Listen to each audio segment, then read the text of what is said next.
पानी पीने का सही तरीका तो आपने बता दिया, ये दूध पीने का भी सही तरीका बता दीजिए। हमें दूध A2 पीना है अगर उपलब्ध हो। प्योर देसी नस्ल की गाय है, उसका दूध है A2 टाइप का।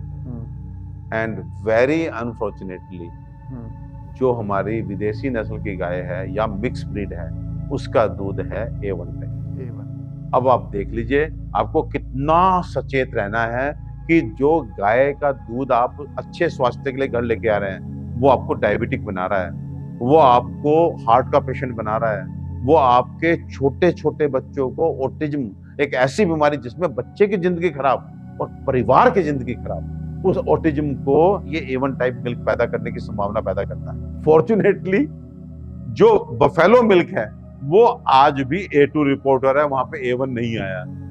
तो इसलिए मैं अपने लोगों को बोल देता हूं, अगर गाय है जानी पहचानी तो सही, और नहीं तो भैंस ही बली।